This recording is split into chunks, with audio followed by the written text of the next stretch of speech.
Hello mga ka-travel, so mo ni ang continuation sa among pagpadulong sa Bacolod. Ako ra pakita diri ang mga highlights sa among travel paingon sa Bacolod ay dili maigo sa usa ka video. On the way sa among travel sa Bacolod nakita dai may daghang namaligyang singkamas kilid sa dalan. Maong nipalit mi. Lami jud kaya ning singkamas samot nagparisan og suka sipa kayo. Naagian po dai namo ni usa sa pinaka-oldest church diri sa Negros Our Lady of Guadalupe Church na makit-an diri sa lungsod sa Valladolid. After ana nakita mi og munaay na maligya og mangga. Niya kay naibog mamimaong nipalit na lang mi. Then yapila na pud naman na magsuka nga sinamak. Makalingaw og kay ning mag road trip ta. Kaya sa tsada kay ang mga view dagan kay kang mahapit og palit. Yo mga ka-travel, so namin diri sa Bacolod, karon namin naabot. So diri may stay sa Cityscape Residences. So condo ni siya.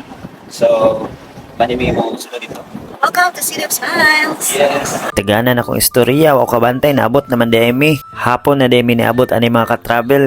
Kay nihunong magumi sa kabangkalan. Kay muna para ko namig kariyot. Hitabo 2 hours na noong katulog. Pero okay ra kay wa man noon may gadali. Pero at last naabot na gid mi. Thank you Lord for the safe travel. Mao din ni amo ang room mga ka-travel. So naami sa 8th floor. Gibook namo ni sa Airbnb. For only 2,000 pesos per day, makastay na ka diri. Inani ka tsada among room, aesthetic kayo. Dayon nakanindot pagod kay na siya balcony overlooking sa gawas. Mao lang sana sa karon nga video mga ka-travel. So see you on our next count and laag. Thank you for watching. Bye.